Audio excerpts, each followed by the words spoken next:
So a few days ago, I hit 3 years vegan. It all started after watching this documentary called The Game Changers, which really got me to start thinking about a plant-based diet, which eventually led me to going vegan. And so overall, the experience has been a huge net positive, and if you're on the fence, I could not recommend it more. Honestly, it's been the best decision of my life, and I can't believe how wrong I had been about what it would be like to be vegan, which is what kept me from doing it for so long. I thought veganism would be a sacrifice in my life, but in reality, it's actually enriched my life in ways that I never expected. And so I hope by sharing my experience, I can do something that I wish someone had done for me before I went vegan, to help me understand what the experience is like. And there are some things that I missed, so I'll get to those at the end of the video. But of course, the first thing that comes to everybody's mind, food. So to be honest, I really don't feel like I've given up any food. Like, I still eat hamburgers and ice creams and donuts, like all the good stuff, but you know, vegan versions. And I know a lot of people's gut reactions is to think that the vegan version is made of like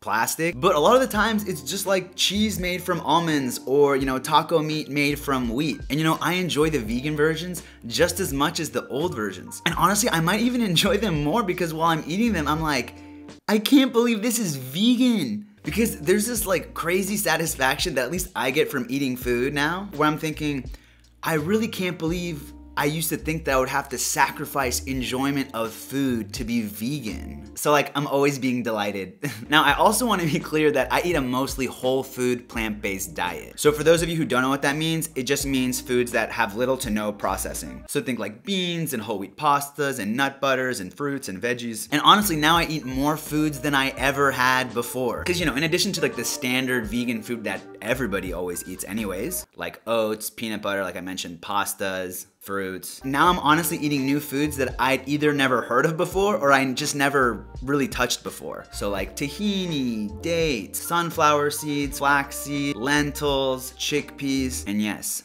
even tofu. Speaking as someone who was previously a meat eater, we did tofu dirty. Tofu is now one of my favorite foods. I just had not had well-prepared tofu, and now that I have, it's one of my favorite foods. And like I was mentioning earlier, I find myself just enjoying food even more, if you can believe it. I appreciate so much more the textures and the flavors. And my relationship with food has improved immensely. Like for example, now I eat sugary processed food whenever I want. So like ice creams and brownies and stuff. But the thing is though, because I eat so much fruit now, I feel like I want that sugary processed stuff even less often. And I still want it sometimes. I'm not sitting here being like, yeah, all of the urges and cravings, they just went away completely. They just vanished. But I don't feel guilty when I do have them because most of the time I know that I'm eating food that is what my body needs anyways, and that I also love. And I also find myself eating more volume of food than I ever have before,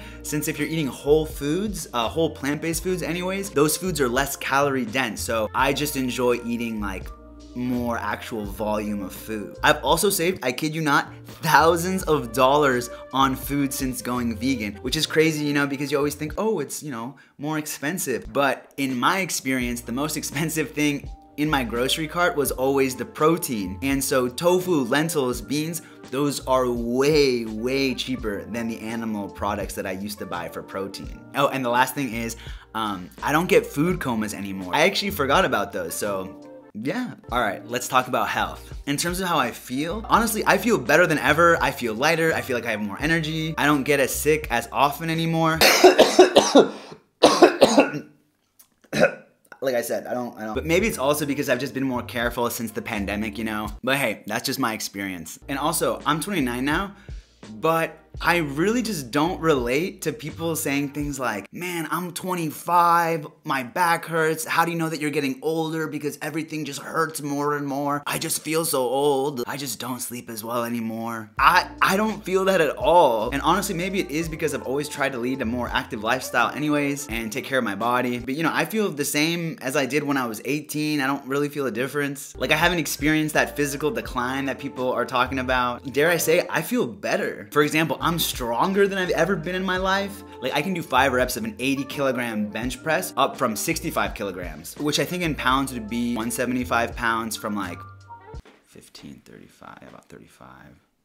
maybe 140 pounds. I get nervous doing mental math in front of the camera. I can squat, I think 4 reps of 120 kilos, which was like 250, 260 pounds, something like that. And you know, that could also be because I started taking weightlifting more seriously after going vegan. So of course, like, this isn't something that happened overnight when I went vegan. It's really just me saying I've gotten the strongest that I've ever been while being vegan. And in terms of health, I also just live with a lot less fear of disease. I know I'm doing the best that I can to protect myself from our biggest killers. And if I do end up getting something, then you know what?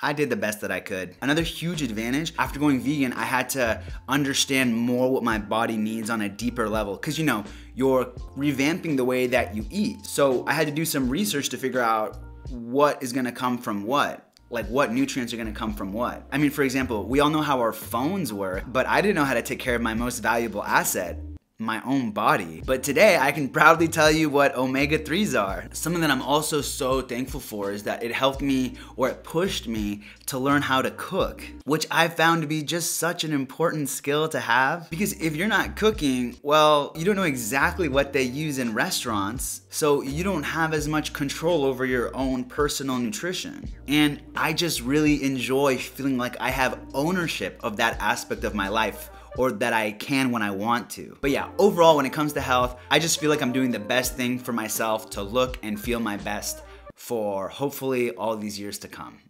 Now, I do want to talk about convenience because I feel like this is a big reason that people are afraid of going vegan. I mean, it scared me too. Like, what am I supposed to eat? And I'll be honest, like, some things of course are inconvenient when you start. Like I said earlier, it's shifting a huge part of your daily habits. You know, it means checking out labels and telling your family that you're vegan and you don't want to be eating animal products anymore. Or, you know, when you go out with friends. But in my experience, that really only took a few weeks to sort out, and then it just kind of became second nature. Like, it doesn't require any more effort from my part than it used to. And if you think about it, a lot of us are just kind of eating the same thing every day anyways, like mostly. We all have our general rotation. So for example, in a previous life, I would go to the store and buy chicken breast and broccoli, for example. And I'd always get the same sandwich at Starbucks. Now I just pick up pasta and beans from the supermarket, and I have a different favorite sandwich that I get. And I've done my fair share of traveling these last few years, and I've found that there's always a vegan option. There's always been something to eat. And sometimes things aren't even labeled vegan, but they are. Like a peanut butter jelly sandwich is vegan. You'd be surprised at how much stuff is already vegan. Like, in these last 3 years, I can only remember one occasion where I was really like,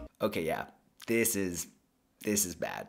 And that was at my own graduation, where I ended up eating like just 5 fruit cups, but hey, I got my vitamin C in for the day, so. But you know, I've also gotten better at expecting the unexpected. Whether it be like packing snacks in advance before I'm going on a trip, or using the Happy Cow app, which is this app that works internationally. It tells you where you can find vegan options around you. And honestly, it's made me really excited about food tourism, something that I wouldn't say I was really into before. Like when I went to Paris and was really excited to try the French vegan restaurants and the vegan cheeses, or I went to Vienna and I wanted to see the awesome vegan offerings they had there. You know, it's just, you still have that element in your life. You don't lose that. Now, I also want to talk about how rewarding it's been to be vegan and how good and fulfilled it's made me feel. For example, on one hand, I know that every single day I'm making an impact just by existing. I'm showing people that yes, you can be vegan. You can live an amazing and fulfilling life being vegan. Veganism has added to that fulfilling life, not taken away from it. I'm normalizing being vegan. It feels like, or no, I know that I'm living more in line with my own ethics. And it's caused me to think deeply and reflect on ethics and morality. There's been nothing in my life that's made me challenge my beliefs more. And it's made other parts of my life a lot less confusing. You know, I used to be that challenging teenage boy saying things like, oh, well, you know, ethics and morality, that's just subjective. You know, some people think killing and violence is fine. It's just subjective. But now I see ethics under a more simple system. Essentially, it's all about the golden rule. Do to others what you would want done to you. Like, mom and dad were right, and I really think that that golden rule is what drives most people's ethics, whether they realize it or not, whether they practice it or not. And now I see the world through that lens. And also, like I mentioned earlier, because going vegan was just so reality shifting, is the most reality shifting thing that's ever happened to me. It made me question a lot of the belief systems that I had inherited. If I could be so wrong about something like eating animals, well, what else could I be wrong about? What else needs reevaluating? And moreover, I know that I'm doing the best thing that I can be doing for the environment. Every other news article talks about the end of the world, basically, and it feels good looking at those articles. And I don't want to say it feels good looking at those articles because it obviously doesn't, but at least knowing that I know that I'm doing my part to solve this issue. Like, the amount of resources that I'm saving by just being vegan is astounding. And it makes me feel amazing knowing how much I'm contributing to a better planet. And if you don't know how impactful being vegan is for the environment, I highly recommend you look into it because it really is astounding. So on another note, animal cruelty is way more obvious to me now. Like, I went to Vienna a few weeks ago and I saw these horses, like these horse carriages, and you just look at them and you're like, man, they don't want to be there. Or I remember when I was a kid and I was in this market and I saw these dead chickens, you know, these chicken bodies, you know, like on ice or whatever. They even had their heads intact still. And I was horrified. And you know, my parents were like, oh, it's fine, that's how it's supposed to be. But maybe I was right to be horrified, you know what I mean? Or, you know, like a running of the bull show in Spain, or the rodeo. We have a rodeo in Houston where I'm from, and yeah. Now I want to talk about purpose. So as I learned more about veganism, I really saw it as this topic that we need to be discussing on a global scale because of just everything that it encompasses. It's given me a sense of purpose and it's helped me become more intentional. Like, I remember in my life, especially after college, I would just walk through life unintentionally. I would just wake up, go to the office, go on vacation, look forward to the next weekend, and basically just rinse and repeat. Like, I was essentially on autopilot through my own life. And being vegan has given me something to be really passionate about. I walked through my life not really caring about much besides getting the best grades that I could in school and getting into the best college that I could. And whenever we had to choose a topic that interested us, I didn't ever really know what to say besides, you know, like World of Warcraft and Naruto. I felt like I always had to feign or force an interest. It's like, which of these 4 topics do you want to be passionate about, right? Engineering, medicine, philosophy, you know, maybe more than 4, but y'all know what I'm talking about. And I ended up feeling I would just choose the one that I guess was the most interesting out of all of them. But it wasn't something that it wasn't really something that came from me. It wasn't like a passion that I had inside of me. And even when I graduated from college, I had to convince myself that I was, you know, passionate about consulting or building these product roadmaps or, you know, digital marketing. And that really wasn't the truth. Veganism led me to make this YouTube channel. And for the first time in my life, I feel like I understand what it's like to work on something that you're really passionate about. Like, I feel just how the time flies. I've definitely spent more time on research on some of my videos than I ever did on my senior thesis, for example. And moreover, it's just made me into someone who's much better at backing up claims that they make. And what I enjoy about this channel is that, I mean, yes, I'd love to see it get big, but at the end of the day, I feel like I'm trying to spread a positive message and make the world a better place. So if I can even get a few people to watch my content and start thinking differently, for me, that's success already. All right, relationships. This one's a little bit more serious.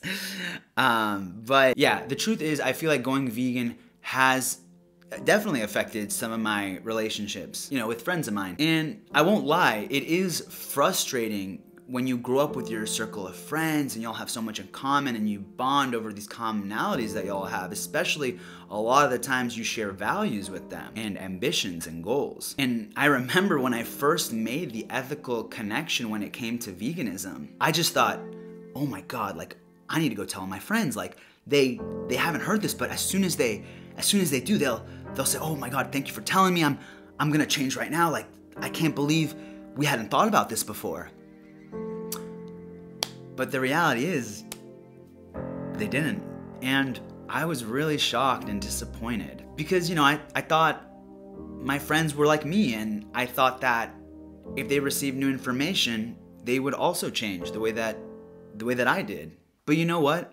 It's been a good way to connect with new people in my life who have similar values to the ones that I have today. because I've changed so much in my life. So it's only natural, right? For the types of friends you look for or the things in friends you look for changes with that. You know, I'm not the beer slinging frat guy I used to be. And it goes hand in hand with the growing up process and being more intentional in my life. All right, so what do I miss? So honestly, there are no foods at this point that I miss that I haven't had a vegan version of. I've had like Philly cheesesteak, ice cream, shrimp, sushi, grilled cheese sandwich, blue cheese. And like I said, it's not made from plastic, it's made from plants. But I will say that I do miss being able to eat out wherever I want, when I want. You know, you walk on the street and you see a little store in the corner and you're like, oh, you know, let's go eat there. That's not always gonna be an option if you're vegan.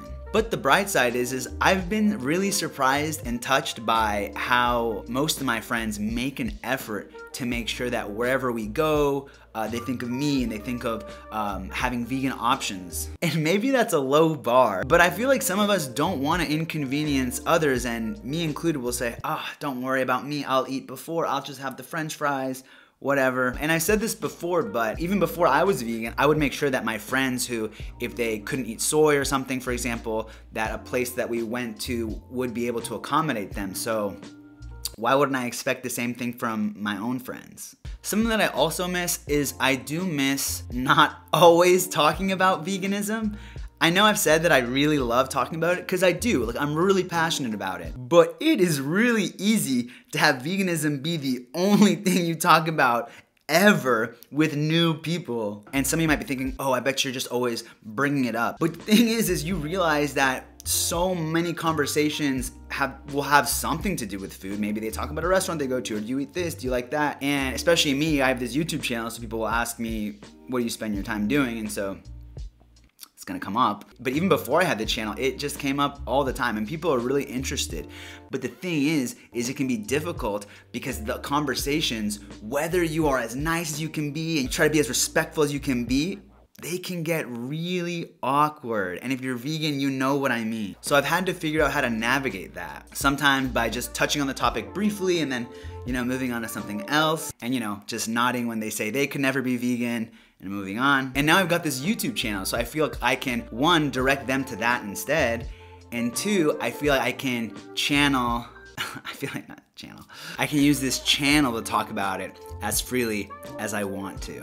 All right, so biggest regrets. My biggest regret is honestly that I didn't do it sooner. And you'll hear this from so many vegans because yeah, there will be some unique challenges and obstacles that you'll face being vegan like the ones I've described. But overall, like I mentioned earlier, sometimes I'm sitting there eating something and I'm enjoying it so thoroughly that I just have to pause. And I think, wow, this is so good. I can't believe I'm able to enjoy food in a way that I've never enjoyed it before. That I'm able to enjoy life more than I ever did before, while doing so much good for the animals, for the planet, and for myself. I can't believe how wrong I had been about the vegan experience, and I can't believe I let that stop me for so long. Because it really has been the best decision of my life. And it makes me sad that people think that removing animal products will take away from their lives. When in reality, if their experience is anything like mine, they'd realize